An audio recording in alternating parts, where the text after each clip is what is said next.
Now it's time to turn our attention to this week's honoree. After losing a loved one to addiction, she's making sure other young adults have support and hope when they leave rehab. Take a look. This is New Yorker of the Week. On a bright day like this, Goldberg is inspired to keep adults in recovery face their fears. I see them gaining confidence, a light in their eyes that I didn't see before. It makes me very happy. It really makes me happy. And you know what? I look at it and I think to myself, Isaac would have loved this. Isaac was Eve's son. He died from an accidental drug overdose in 2014.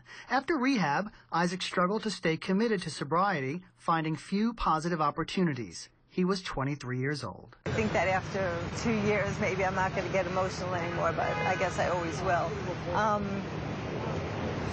He was a very kind person. He was non-judgmental. He was a gentle giant, and he was really a beautiful person. And I really do feel like I am continuing his mission by helping people. The Brooklyn native helps people ages 18 to 30 through her nonprofit, Big Vision. Its mission is to provide a safe and sober environment. With events like sailing, rock climbing, and trapeze, Big Vision is creating a connection for these New Yorkers. Once you become sober, it's an all-day battle.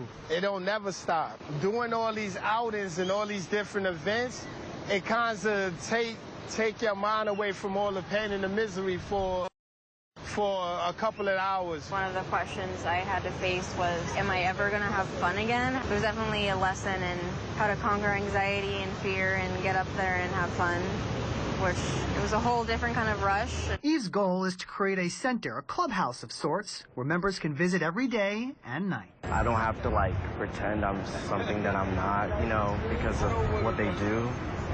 They make me feel really comfortable. It's a beautiful program, she has a big heart. She's given us family. She's given us hope. And so, for pursuing a big vision for those in recovery, Eve Goldberg is our New Yorker of the Week.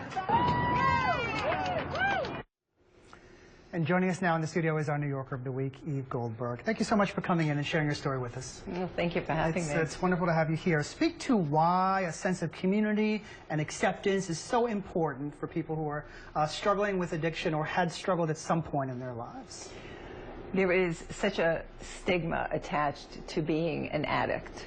A lot of people don't like to use the word addict these days. It could be, someone suffering from substance abuse disorder or just anybody who has any kind of issues with using substances.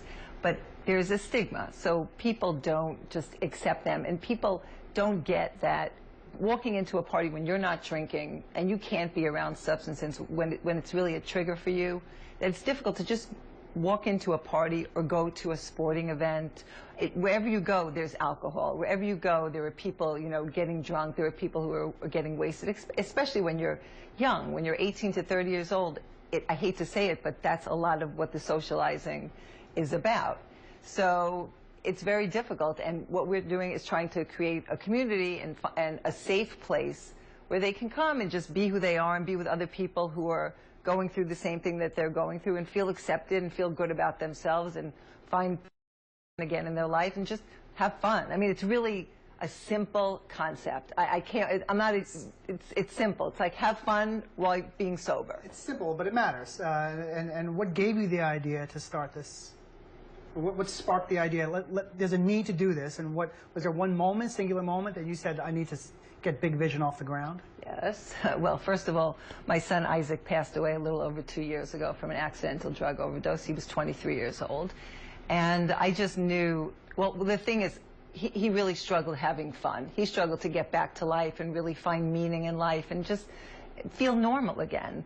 So after he passed away, I woke up one morning and I said to my husband, I said, I have my big idea. And he looked at me like I was crazy. He's like, well, what do you need a big idea for? And I said, I just need to make meaning from his life, from his death. And so this is what I want to do. And my big idea is to create this clubhouse, this community center for young adults in recovery. So what I did was I started by just doing 2 events a month, fun events. I had no idea when I started this if anybody would show up. I had no clue that there was such a need. And they do show up and they have fun, and we have a lot of members and we have a lot of fun together, and you know, now our next step is the clubhouse, because I think we need the consistency. Are you looking for a particular place, a permanent home where? A particular borough? What are you looking for? Maybe our fellow New Yorkers who are watching can help you. Yeah, that would be nice. Well, we are looking, right now we're looking in New York City, but it could be in the boroughs. It could be possibly in Brooklyn. It could be, like, Long Island City was a possibility, but we would like it to, I mean, a lot of our members are really in New York City and around, you know, around this area, so it would be nice if it was somewhere in the city. What are some of the changes that you've seen in the people? We got a glimpse of it in the package and in the story that was just told. But what you've seen them firsthand, you've seen them come back and back and back. What are some of the changes you see in them as they perhaps show up the first time, maybe a little apprehensive, curious, and then they're there for how long? Just give us a sense of the personal process that people are going through, the different stages. Well, I mean, I see when they first come, it's always like, they're a little bit hesitant. What am I doing here? Do I need this? You know, who are these people? But you know, everybody's different. So I've seen the process very different for the people depending on who they are. But we had, you know, one of the girls, Alex, who actually was interviewed there, who came to do the trapeze school, and she was terrified. And I understand that feeling, because I thought about doing it, but I couldn't even think about climbing up there. my heart was beating so fast, I couldn't do it. She was frozen with fear. She managed to get up there. She managed to do it the first time. Everybody stood there. Everybody encouraged her. I mean, we were all, you know, clapping for her and really, you know, getting her, you know, encouraging her. And then she went up and did it a second time. And it was amazing. It was amazing. And she said to me, she said, I hope she's okay with my sharing this. I don't think she'd mind. She said when she thinks about that moment, when she's having a tough time, she thinks about that moment and she thinks about the accomplishment. It really helps her and it makes her feel good. So it's, you know, we did knitting the other night, and some of these, we have a lot of guys who actually do knitting with us, and when they started out, they're like, this is supposed to relieve stress. I'm stressed out trying to do this. Yeah. And then they all finished. We knitted these bracelets, and everybody finished them. And there was one guy, like, I literally saw his whole body, like, change. He just felt proud of himself. He accomplished something. He finished something. He learned something new. You know, it was a great feeling, and he was happy that he came. We have less than a minute to go. What are you getting out of this? Well, what am I getting out of this? I